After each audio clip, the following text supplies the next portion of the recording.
What's up guys, in today's video, 3 new heroes have been revealed for upcoming Friday.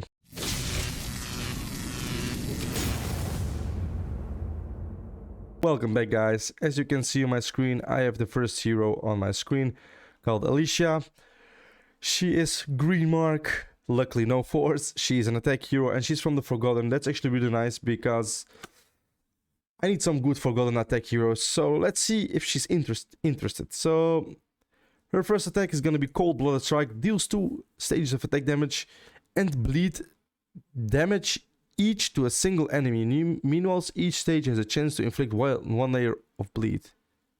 Okay, so she deals both attack damage and bleed damage. Is it like a mid-roll passive? Interesting. Her second skill, Merciless Blade. I like the icon, by the way. I hope she's going to have this as weapons. Like the double sword or whatever. Not really a shuriken or a crescent, but it looks cool. It looks like double warglaives. So Merciless Blade deals attack damage to all enemies with a chance to inflict 1 layer of bleed for 2 turns. Afterwards, grant self Flying Blade for 1 turn. Okay, that's something new, unique. During which Merciless Blade, most likely, okay, that's the skill, will be upgraded to Deadly Blade. Deals 2 stages of attack damage and extra bleed damage each to all enemies. Meanwhile, increase the damage dealt by 10% for each layer of bleed up to 100%. So she's gonna be nice combined with the bleed damage dealer. Looks really interesting. Looks really interesting. Maybe a nice combo with Nidrold and Lucia for the guild boss as well. Her passive, Ice Hunter. Why not? She's forgotten, she's frozen, she's ice, whatever. When Alicia is killed, Ice Hunter will appear and take her place to continue the battle. With part of self max HP, which is certain percent of Alicia's max HP, Ice Hunter is immune to all buffs and debuffs. Okay. Meanwhile, at the end of Ice Hunter's third turn, Alicia will be revived with the same HP percentage as the Ice Hunter. If Ice Hunter has the same percentage as the Ice Hunters, if Ice Hunter still survives. Okay, so basically you have to kill her twice and she has the same passive as Carrie, although Carrie will revive 100% after the third turn because you cannot kill the ghost. Interesting. Ice Hunter skills Cold Claw removes all buffs from a single enemy. Okay, afterwards deals attack damage to them and increased self-turn meter. Stand by the ground. Increase Ice Hunter defense by a certain percent of self-initial attack. Really interesting. I'm curious about to see her. Her ultimate, Bloodlust Chase, deals 3 damage, 3 stages of attack damage and bleed damage each to a single enemy. I think this hero is gonna be really strong in guild fights, guys. I think so.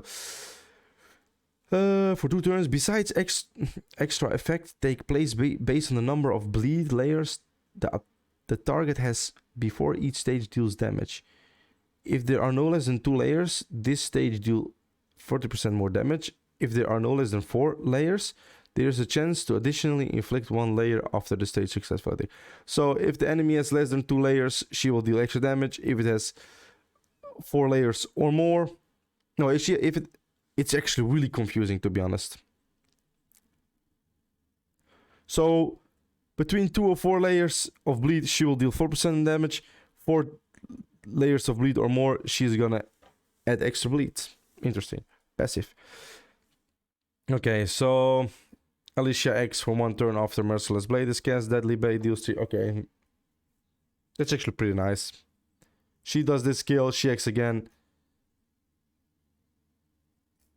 She can do her ultimate. Oh, she can do she can do a lot of damage in just exclusive 1, guys. Increase the bleed damage dealt by Alicia. Alicia now reappears at the end of Ice Hunter's 2nd turn. Okay. Under which condition Alicia refreshes the cooldowns of her skills and X immediately.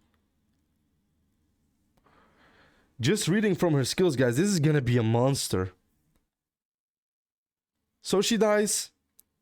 Ice Hunter is on the battle. Ice Hunter, she gets back in the fight. She immediately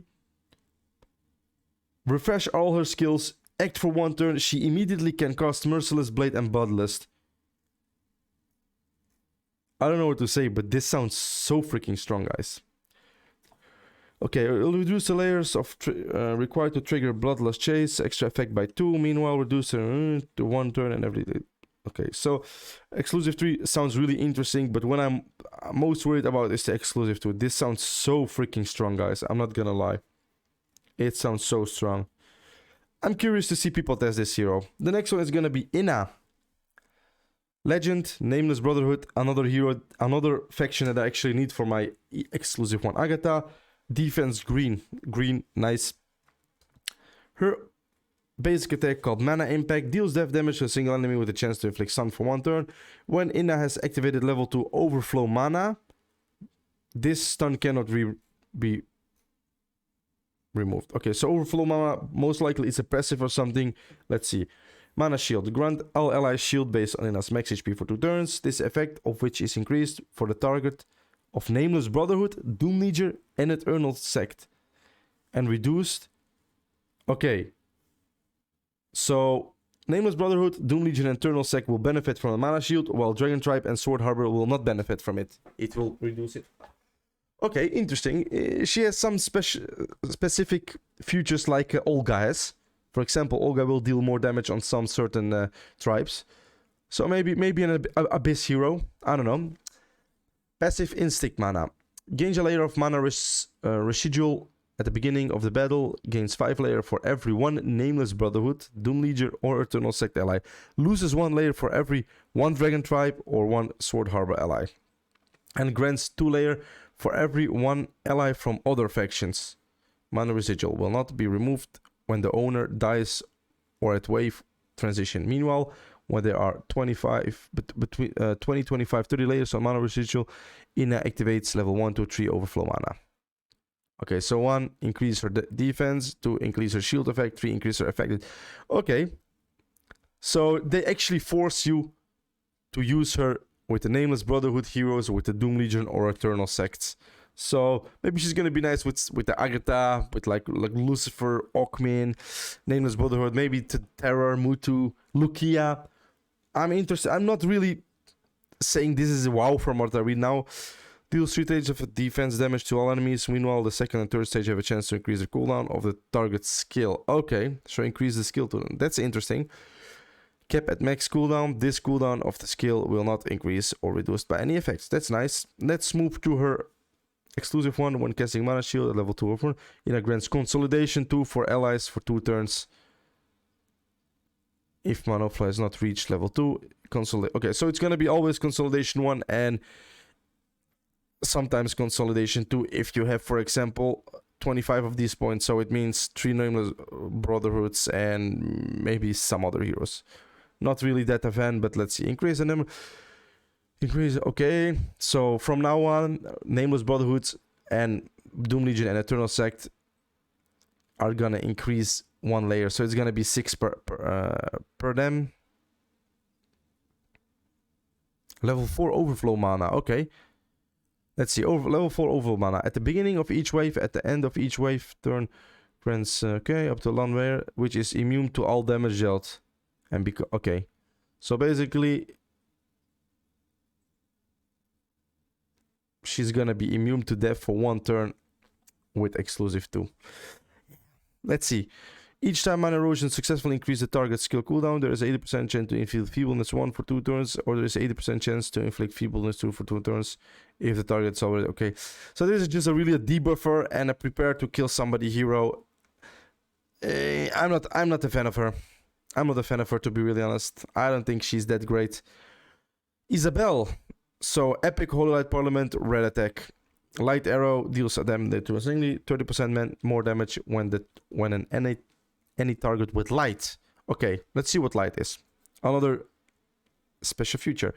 Deals attack damage to a single enemy that has an additional 100% piercing rate the target to light. Okay, so something with light again. Okay, passive Glowing Plume inflicts light on the enemy with the lowest HP percentage for 1 turn at the beginning of each round. Meanwhile, Isabel gains additional crit damage when dealing damage to a target with light.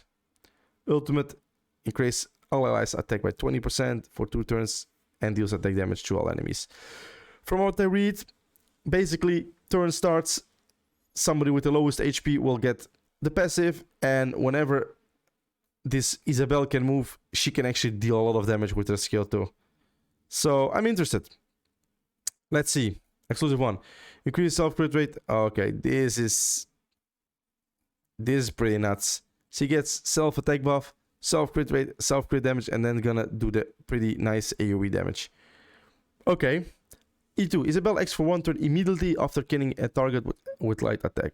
So basically what I read from her kill, I'm not sure how strong her skill 2 is gonna be, but if you have her E2 and you have a lot of damage, crit rate, crit damage, if you delete the target, she acts immediately another time, which immediately will trigger her passive, so somebody gets light attack as well. From what I understand from this kit, she could move in endlessly if she keeps killing units. Let's see, maybe she's gonna be a really nice carry for campaign, guys. I'm actually pretty excited to see her in action. Level 3, Radiant Impact. Ignore shield, meanwhile refresh the cooldown of Rain of Ray when Radiant Impact inflicts a kill. So that's her second skill. Okay.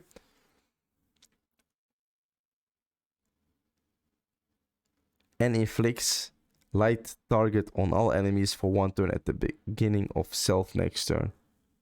Shoo! Now it even ignores shields. Okay. From what I read from an epic, she can be really strong. I'm not gonna judge her now because I do not know the scalings. Maybe the scalings are terrible. But from what I read from the skills, she can be really, really strong.